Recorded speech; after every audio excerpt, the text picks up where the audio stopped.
चलिए शुरू करते हैं आज की क्लास। रदरफोर्ड का एटॉमिक मॉडल पूरा पढ़ लिया है, पूरा खत्म हो गया है। उसमें सब लोगों ने जाना कि उनकी सफलताएं और असफलताएं, उनकी दो बहुत बड़ी कमियां थी। मेजर इश्यूज क्या क्या थे? सबसे पहला एटॉमिक का स्टेबिलिटी, परमाणु का स्थायित्व है कि नहीं है, चक्कर मारते मारते आकर के गिर जाते हैं। दूसरा क्या बताया उन्होंने? दूसरा कहता है, दूसरा उनके हिसाब से मैक्सवेल ने जो बात रखी है कि नहीं है, उनके जो घूमने की फ्रीक्वेंसी वगैरह है, जैसे वो जिस हिसाब से घूम रहे हैं और जो एनर्जी रेडिएट करेंगे उसकी जो फ्रीक्वेंसी है, दोनों इक्वल होनी चाहिए। तो स्पेक्ट्रम लीनियर कंटिन्यूअस होना चाहिए, सतत होना चाहिए। ऐसा नहीं था, बल्कि लीनियर था, रेखीय था, इसलिए रेखीय स्पेक्ट्रम की व्याख्या करने में असफल रहा है कि नहीं है। इसको दूर करने के लिए उन्हीं की प्रयोगशाला में, सोचो उन्हीं की लेबोरेटरी में, रदरफोर्ड के अंडर ही काफी समय तक जाकर के बोहर आए और उन्होंने उन्हीं की प्रयोगशाला में अध्ययन किया, उन्हीं की थीसिस पढ़ा, उन्हीं की पीछे जो भी उन्होंने पढ़ाया, जो भी उन्होंने बताया, उसी सब चीज को उसको करेक्शन करते हुए उन्होंने नया मॉडल प्रस्तुत किया, है ना। और जिसे बोला गया बोहर्स का एटॉमिक मॉडल ऑफ बोहर का एटॉमिक मॉडल, परमाणुवीय मॉडल। ठीक है, तो आइए शुरू करते हैं। क्या नाम है इसका? बोहर का परमाणुवीय मॉडल। जरूरी भी है, तीन ही पासुलेट्स हैं, तीन ही इनके कथन है, तीन ही अभिक्रिया, तीनों सबको याद होने चाहिए। प्रथम, द्वितीय, तृतीय, तीन नामों से जाना जाता है। प्रथम अभिगृहित, पहला कथन, दूसरा कथन और अभिगृहित का मतलब क्या याद रखोगे? कथन, पासुलेट्स जिसे कहते हैं। तो पहला, दूसरा, तीसरा तीनों जानते हैं। सबसे पहले बोहर, क्या नाम रखा गया इसका? Bohr's model. Bohr's model, Bohr का मॉडल, बोहर का परमाणुवीय मॉडल इन्होंने बताया।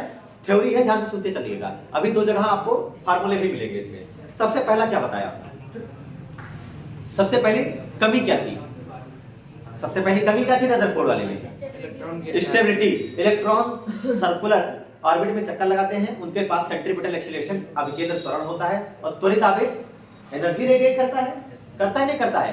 तो एनर्जी धीरे धीरे कम होगी तो धीरे धीरे न्यूक्लियस के पास आएगा तो एक बार इसमें गिर जाएगा और न्यूक्लियस खत्म हो जाएगा, है कि नहीं है? एटॉमिक स्टेबिलिटी नहीं रह पाएगी। इसी को उन्होंने बताया कि नहीं, वो सर्कुलर ऑर्बिट में चक्कर तो लगाते हैं लेकिन फिक्स ऑर्बिट में चक्कर लगाते हैं। बस इतना बोल दिया, देखो बात खत्म हो गई। सोचो इस चीज को, वो सर्कुलर ऑर्बिट में तो चक्कर लगाते हैं, लेकिन कैसे लगाते हैं? फिक्स ऑर्बिट में, जिनकी रेडियस फिक्स रहती है उसमें चक्कर लगाते हैं, ये बता दिया। और इसको बताने का फायदा क्या हुआ? इसको बताने का फायदा क्या हुआ? इसको बताने से बताया, और इस दौरान they don't loss their energy, वो एनर्जी का लॉस नहीं करते हैं, है ना। वो एनर्जी का लॉस नहीं करते, ऊर्जा का त्याग नहीं करते हैं, और इस हिसाब से एटॉमिक स्टेबिलिटी वाला इशू सॉल्व। पहला देखो, पहले झंझट ही खत्म। कौन कहता है कि झंझट मिला? भाई जो कमी थी उस कमी को, अगर आप किसी चीज को दूर करना चाहोगे, मतलब कुछ नया चीज देना चाहोगे, तो उसका तरीका क्या है बताओ मुझे। अगर मान लो कोई आपके सामने कुछ प्रस्तुत करा गया, कुछ रखा गया, कुछ सामने आया, मैंने कहा इसे ठीक करो, तो आप उसे उसमें ठीक क्या करोगे? जो कमी होगी ना, तो कमी पता होनी चाहिए, तो कमी पता थी, इसीलिए उन्होंने सुधारा। और सबसे पहला पासुलेट क्या बताया बेटा?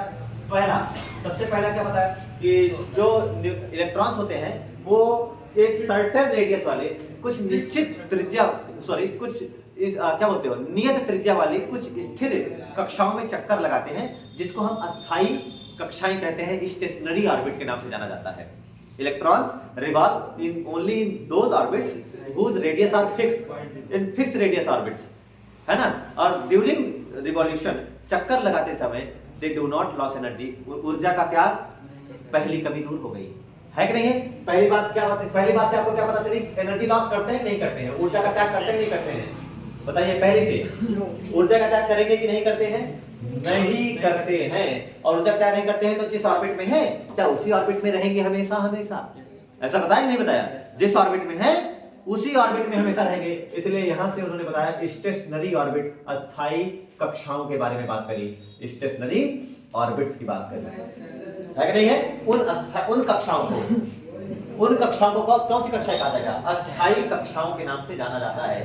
तो यहाँ पर एनर्जी लॉस नहीं करते हैं, कुछ फिक्स रेडियस वाली, है ना, कुछ सर्टेन रेडियस वाली सर्कुलर ऑर्बिट्स में इलेक्ट्रॉन रिवॉल्व करते हैं अराउंड द न्यूक्लियस। पहला पासुलेट क्लियर। दूसरा, अच्छा सोचो एनर्जी लॉस नहीं होगा तो एग्जिस्टेंस रहेगा, एटम रहेगा, खत्म हो जाएगा। अगर एनर्जी लॉस नहीं हो रहा है तो एटम रहेगा, भाई एटम रहेगा, नहीं आकर के गिरेगा। पॉजिटिव नेगेटिव का कभी कोलैप्स नहीं हो पाएगा, है कि नहीं है? क्या है? पॉजिटिव नेगेटिव का कभी कोलैप्स नहीं हो पाएगा, और ऐसे केस में फिर कभी कोई झंझट भी नहीं हो सकता। Now we move to second postulate. द्वितीय पोस्टुलेट ये कहता है, इलेक्ट्रॉन के बारे में क्या बोला है? कुछ फिक्स कक्षाओं में ही चक्कर लगाएंगे, है ना, स्टेशनरी ऑर्बिट्स में ही चक्कर लगाएंगे। और अगर ये पॉजिटिव, ये न्यूक्लियस में मानो, और ये न्यूक्लियस इसके चारों ओर क्या माना जाएगा, ये सर्कुलर ऑर्बिट्स जिसमें ये चक्कर लगाते हैं। यहाँ से शुरू होता है बोहर के एटॉमिक मॉडल से, फिर आप लोग बैलेंसी वगैरह पढ़ते हो, सोचो बोहर का एटॉमिक मॉडल कितना यूजफुल है, यही से पढ़ते हो, outermost cell, balance cell, है ना, संयोजी कक्षा, ये सब नाम से जाना जाता है। तो यहाँ पर इलेक्ट्रॉन चक्कर लगा रहा है और इसकी रेडियस इस दौरान बदल रही है, फिक्स है। ये इलेक्ट्रॉन की, अगर इसके बारे में बात करोगे, इसकी रेडियस इस समय फिक्स है, ये R1 है तो फिक्स है, नहीं बदलेगी, ये R2 भी नहीं बदलेगी, और इसी हिसाब से R3 भी नहीं बदलेगी। अगर इलेक्ट्रॉन यहाँ है तो चक्कर लगा रहा है, यहाँ है तो चक्कर लगा रहा है, इसमें कोई दिक्कत नहीं है। इलेक्ट्रॉन केवल उन्हीं कक्षाओं में चक्कर लगाएंगे, ये केवल उसी क्लास में रोटेशन करेंगे जिनमें इनका एंगुलर मोमेंटम, कोणीय संवेग, कोणीय संवेग, अब आप जानिए कोणीय संवेग क्या होता है, जो आपने क्लास 11 में पढ़ा था, L equal to R cross P, M R cross V, अरे तुम्हें याद होगा यार, L या J इक्वल टू क्या पढ़ते हो, R cross P, P equal to M V, तो M बाहर आता है तो क्या लिखते हो, M R क्रॉस V, ये हो जाता है आपका, है ना, वही। तो अगर ध्यान से देखो, अगर R और V परपेंडिकुलर ही ना हो तो sin थीटा आएगा, कोई फर्क नहीं होता, तो एंगुलर मोमेंटम क्या हो जाएगा, MVR, याद होगा तुम लोगों को। अरे बेटा मोमेंटम सबको आता है ना, संवेग P इक्वल टू mv, और जब एंगुलर में आता है तो सब में क्या R जुड़ जाता है, तो R लगा दे। रेखीय संवेग के गुण को कोणीय संवेग कहते हैं, है कि नहीं है। Moment of linear momentum is called angular momentum, ये हो गया। तो अगर आपको L पूछेगा तो आप लोग क्या लिखोगे, MVR, केवल R लगाते तो मोमेंटम से कहां आ गए, एंगुलर मोमेंटम पर। I omega, yes yes, I omega भी होता है। आप लोग देखिए यहां से V equal to R omega करोगे ना तो हमारा स्क्वायर होगा नहीं होगा, तो आई ओमेगा बन गया। नहीं कंफ्यूज, क्या तुम लोग कहां फंस गए। V इक्वल टू क्या होता है, R ओमेगा, R ओमेगा करोगे तो क्या हो जाएगा, M R square to omega, M R square क्या होता है, moment of inertia, I omega, वही चीज है जो तू बता रहा। इलेक्ट्रॉन केवल उन्हीं कक्षाओं में चक्कर लगाएंगे जिनमें उनका एंगुलर मोमेंटम, मतलब कितना, MVR, जिनमें उनका एंगुलर मोमेंटम, कोणीय संवेग MVR किसका मल्टीपल होगा, उन्होंने बताया h/2 पाई का, h/2 पाई का एक इंटीग्रल मल्टीपल हो, उसी में ये चक्कर लगाएंगे और किसी में चक्कर नहीं लगाएंगे। इलेक्ट्रॉन केवल कौन कौन से ऑर्बिट में चक्कर लगाएंगे, इलेक्ट्रॉन केवल उन्हीं कक्षाओं में चक्कर लगाते हैं। Electron revolves only in those orbits in which their angular momentum is integral multiple of h/2 pi, जिसे h कट कहते हैं। आगे आप लोगों को h/2 पाई ही याद रखना है। h क्या है जानते हो सब लोग, h जानते हो क्या सब लोग, प्लैंक्स कांस्टेंट, पाई जानते हो, m mass of electron, v velocity of electron, r radius of orbit का, ये अलग अलग हो सकता है।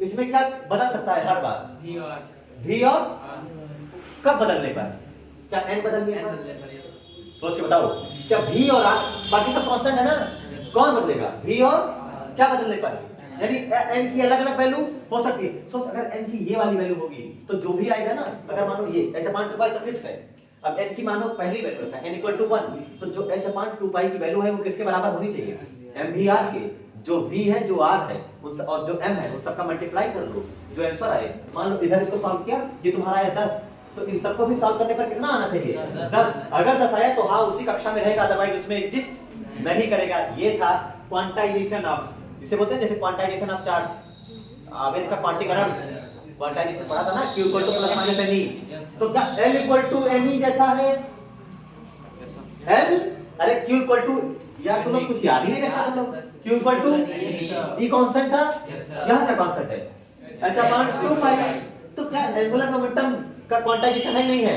यहां से पता चला कि कोणीय संवेग क्वांटीकृत होता है, इन्होंने बताया। सेकंड लॉ को बोलते हैं क्या चीज है ये, क्वांटाइजेशन ऑफ एंगुलर मोमेंटम, ये चीज हो गया, कोणीय संवेग क्वांटीकृत होता है ना। लिख देता हूं मैं यहां पर, यहां से क्या पता चला, एंगुलर मोमेंटम इज क्वांटाइज्ड, कोणीय संवेग क्वांटीकृत होता है ना, यानी कि फिक्स वैल्यू होती है, कोई भी ऐरी गैरी वैल्यू नहीं हो सकती कि जिसमें भी लगा दो उसमें घूम जाएगा, उसके लिए फिक्स वैल्यू होती है, जो कि हम इस डेफिनेशन से बताते हैं, इस फार्मूले से बताते हैं। आगे ना पहला फार्मूला क्या कहा था मैंने, दूसरा दो फार्मूले आएंगे इसमें। अब हम चलते हैं सेकंड फार्मूले, समझ में आया सबको। यहाँ पर क्या क्या बदल सकता है, v और क्या बदलने पर, h पाई, n बदलने पर, क्या n है, n क्या है, n क्या है, क्या कौन से ऑर्बिट में चक्कर लगा रहे हो, n क्या है, कौन से ऑर्बिट में चक्कर लगा। क्लास 11 में पढ़ाया जाता है तुम लोगों को प्रिंसिपल क्वांटम नंबर, मुख्य क्वांटम संख्या 1s2 2s2। जब 2s2 रहता था तो n इक्वल टू 2 रखते थे, कहते थे सर दूसरी कक्षा में है, याद करो तुम लोग। तो इसका मतलब n हो जाएगा प्रिंसिपल क्वांटम नंबर, जहां n आपकी बात सही है। अच्छा n की वैल्यू 0 से शुरू होगी या 1 से? हां, नहीं तो तुम लोग 0 शुरू कर दो सर, 0 सर न्यूक्लियस से ही तो पैदा होगा, ऐसा मत करना। n की वैल्यू जहां n equal to 1 2 3 and so on, and n को कहा क्या जाएगा? प्रिंसिपल क्वांटम नंबर, या क्या चीज, मुख्य क्वांटम संख्या, या फिर दूसरा नाम जो है कक्षकों की संख्या, ऑर्बिट का क्रम संख्या। कौन सी ऑर्बिट में हो? ऑर्बिट की कक्षक की क्रम संख्या, कक्षा की क्रम संख्या, ये ऑर्बिट का सीरियल नंबर, ऑर्बिट का क्रमांक है ना, क्या बोल सकते हैं हम लोग, नंबर ऑफ ऑर्बिट, ठीक है, सीरियल ऑफ ऑर्बिट जो भी बोल दीजिए, नंबर ऑफ ऑर्बिट, किस ऑर्बिट में हो, ऑर्बिट की संख्या, पहले में, दूसरे में, तीसरे में, किसमें, ठीक है, ये हो जाएगा। क्लियर है सबको? दूसरे में इन्हीं सब चीजों पर ध्यान देना है। और मैंने जिस चीज पे जोर दिया है ना, अगर v और r बदलोगे तो उसी हिसाब से कौन एडजस्ट हो जाएगा, n। अगर v बढ़ा दिया, खुद तेज कर दिया, तो पता नहीं r के ऊपर क्या बीते, r के साथ क्या हो, लेकिन ओवरऑल अगर इसको कांस्टेंट आना होगा तो n भी अपने आप को एडजस्ट करेगा कि नहीं करेगा? ये याद रखना, अभी आगे काम आता है, क्योंकि आपके माइंड मेकअप में ऐसे पहले से सेट हो चुका है कि सर v और r डिपेंड कर रहा है किसके ऊपर, n के ऊपर। अब आप लोग खुद ही बताइए। अब मेरे सवाल शुरू होते हैं यहाँ पर। अगर मैं दूर जाऊंगा तो क्या बढ़ेगा? अगर मैं दूर जाऊंगा तो क्या बढ़ेगा? क्या r बढ़ेगा तो n भी बढ़ेगा? n तो बढ़ेगा, n बढ़ेगा तो कौन बढ़ेगा? तो क्या v बढ़ेगा? v बढ़ेगा, तो n बढ़ रहा है, r बढ़ा, n बढ़ा, मतलब पहले में कम, दूसरे में ज्यादा, तीसरे में ज्यादा। क्या n बड़ा हो रहा है? n बड़ा होने के साथ क्या बड़ा हो रहा है? तो v बड़ा होगा या कम होगा? अबे कम होगा, नहीं तो ज्यादा नहीं, बहुत ज्यादा नहीं हो जाएगा, तुम्हारा गलत नहीं हो जाएगा सवाल। कौन सा समझो, कौन सा समझने की कोशिश करो। अगर मैं दूर जाऊंगा तो n बड़ा होगा या घटेगा? n बढ़ेगा तो कौन बढ़ेगा? r तो दिख ही रहा है मुझे, इतना तो अंधे है नहीं सर, तो कौन घट जाएगा? तो जितना पास रहेगा ना न्यूक्लियस के, उतनी तेज चक्कर लगाएगा। ये याद रख लेना, जितना पास रहेगा न्यूक्लियस के उतनी ही तेज चक्कर लगाएगा, और जितना दूर जाएगा उतना ही धीरे चक्कर लगाएगा। अब जैसे सन और अर्थ और सन और मरकरी, बुध ग्रह काफी क्लोज है, 84 दिन में पैकेट में मार्केट, और पृथ्वी कहते हैं रुको अभी टेम लगेगा, टेम क्या कहते हो आप? तीसरा कौन सा पासुलेट है? ये मिटा दूं क्या? ये बात है, क्योंकि मुझे परेशान कर रही है, क्योंकि तीसरा समझने में टाइम लगता है और समझाने में भी, ठीक है। चलो भाई, दूसरा हो गया, अब हम लोग लेकर चलते हैं तीसरा। ये भी मिटा देता हूं, आप लोग जानते हो। अच्छा, एक और सवाल जो रदरफोर्ड नहीं बता पाए थे स्पेक्ट्रम को लेकर के, वो आके बताते हैं, आगे बहुत आगे चल करके बताएंगे, एक्सप्लेन करेंगे। लेकिन स्पेक्ट्रम मिलेगा कब? स्पेक्ट्रम होता क्या है? What is spectra? Spectra is the pattern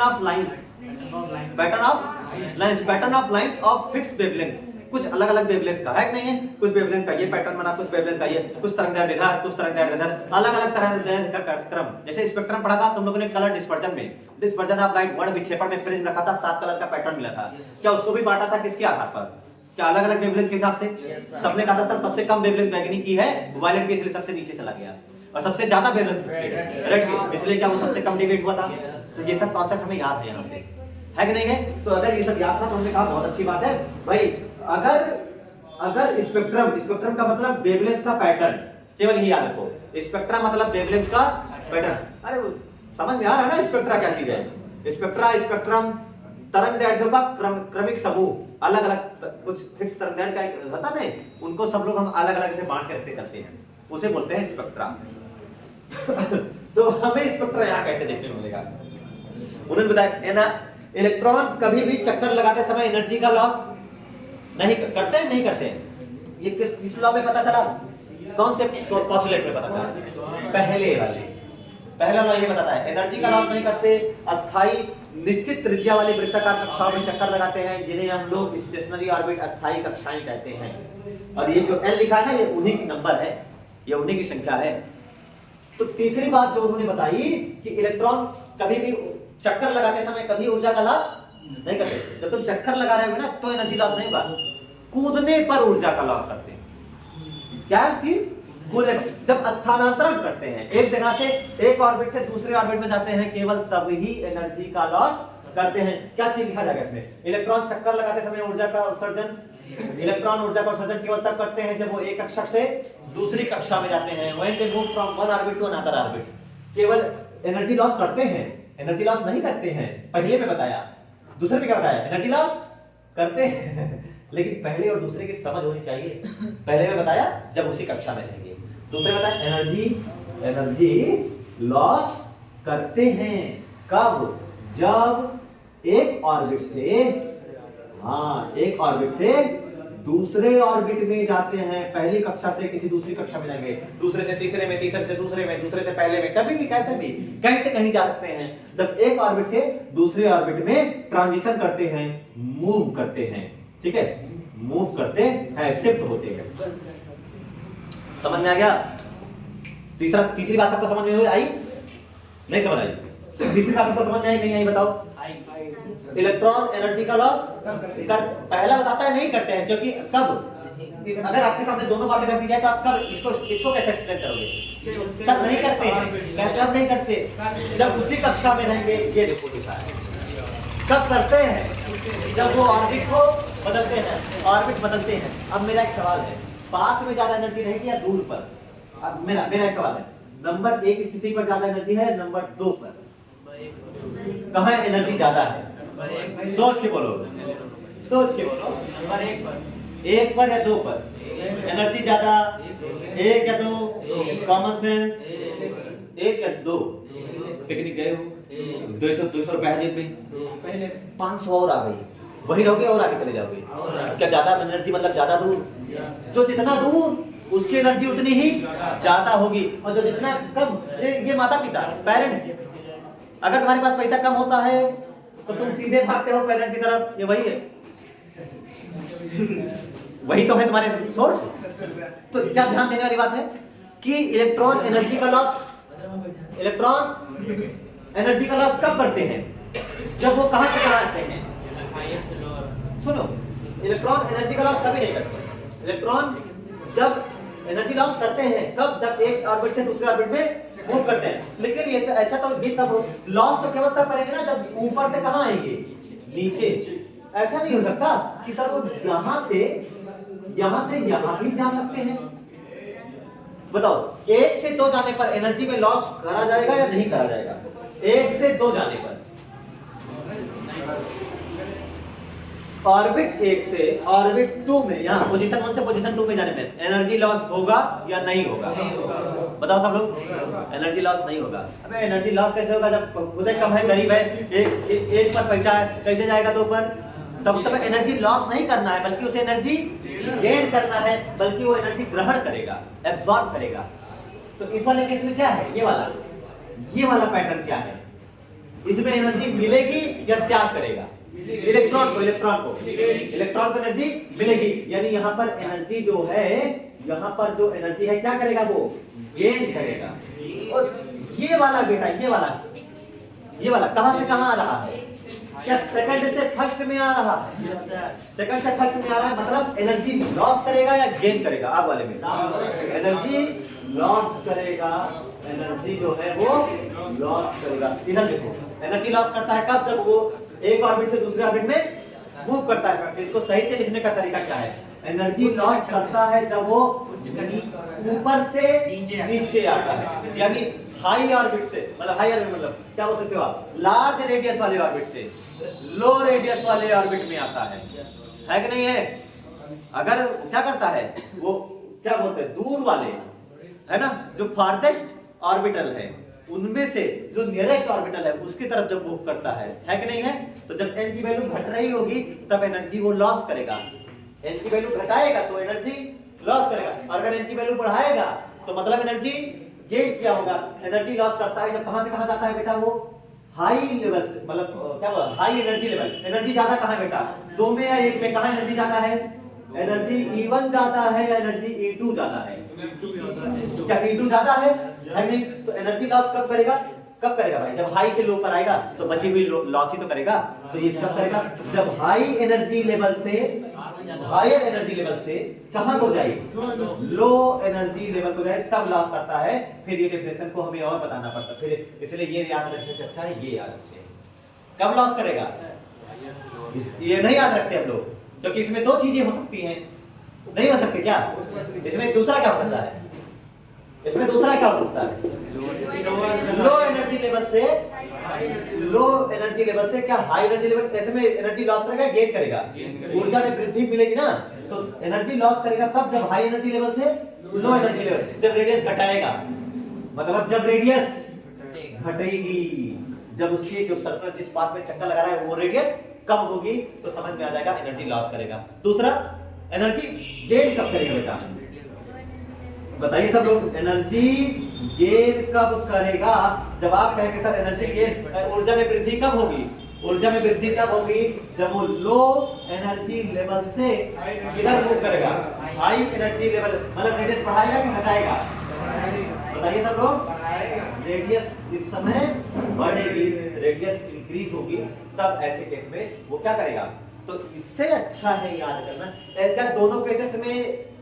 अब इसको ध्यान से देखो, एक में एनर्जी लॉस कर रहा है, ऊर्जा त्याग रहा है in the form of radiation, विकिरण के रूप में, और एक में एनर्जी एब्जॉर्ब करेगा। जैसे मानो ये वाला पढ़ के आ रहे हो तुम लोग, ये वाला सोचो कब पढ़ा था?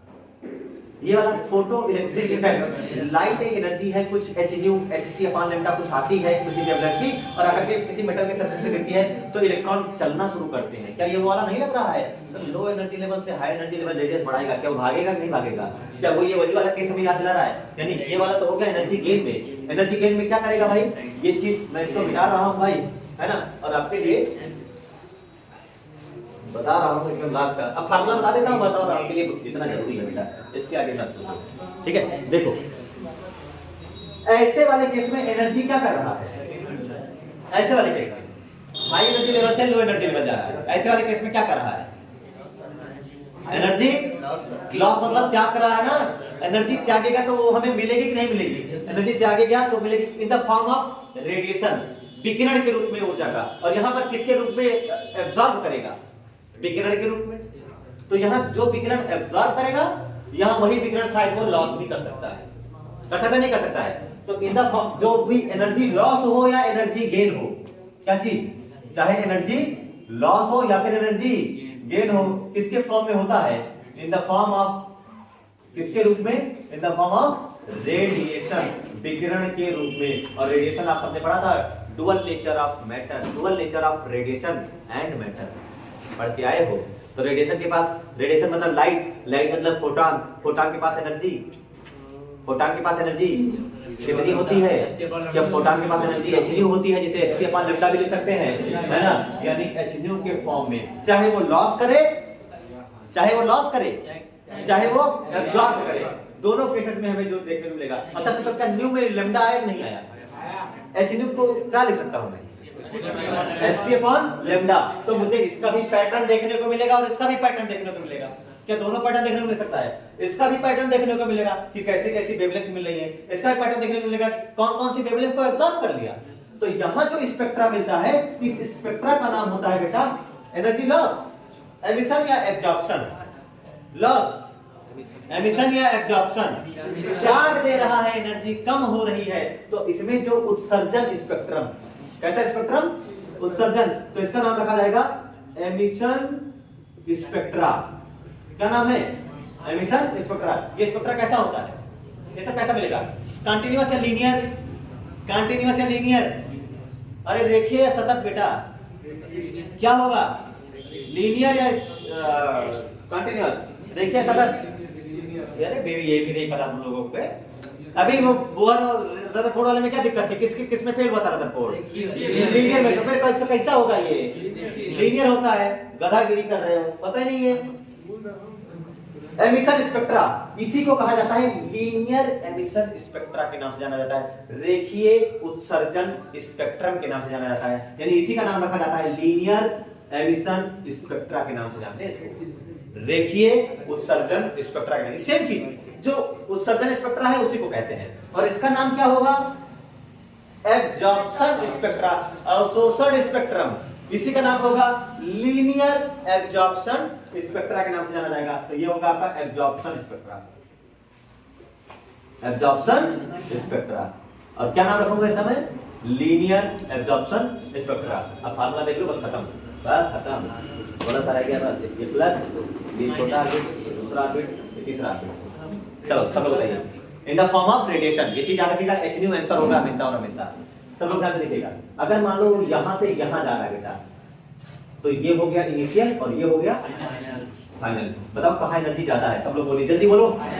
जब फाइनल में एनर्जी ज्यादा है और इनिशियल में कम है। तो अगर मुझे ये बताना हो, कि कितनी मिली इलेक्ट्रॉन को, कितनी, कैसे बताओगे सब? फाइनल माइनस, तो आप लोग लिखोगे E final minus E initial equal to, क्या यही तो एब्सॉर्ब किया होगा उसने, इक्वल टू hν। ये फार्मूला हो गया, आसान था फार्मूला। तो अभी एक कौन सा किया है? एब्जॉर्प्शन वाला। अभी कौन बचा रह गया?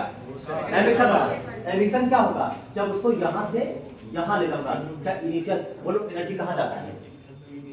कहां जाता है और कहां कम है? तो मैं बताओ hν लिखूंगा तो कैसे लिखूंगा जो मुझे रेडिएशन मिलेगी? ई इनिशियल माइनस, क्या सबको समझ में आया? तो E initial minus E final equal to hν। बहादुरी फार्मूला याद करने में नहीं है, बहादुरी है फार्मूले की अंडरस्टैंडिंग कि कौन सा हमें कब यूज करना है। ये वाला कौन सा है? लिख दो क्या इसके साथ लिखना? ये वाला है अवशोषण वाला, एब्जॉर्प्शन वाला। ये कौन सा है? एमिशन वाला, है कि नहीं है? ये था आपका बोहर का, क्या है ये बोहर का? तीनों परमाणु, तीनों मॉडल पर बोहर का परमाणु मॉडल, तीनों पॉस्टुलेट, पहला दूसरा तीसरा, तीनों आ जाएगा। यूपी बोर्ड में तीनों आ जाता है 5 नंबर। चाहे जो कर लो, पहले ये कर लो, पहले वो कर लो। ये तो एमिशन वाला, ये एब्जॉर्प्शन वाला घुमा के, चाहे जो कर लो बेटा।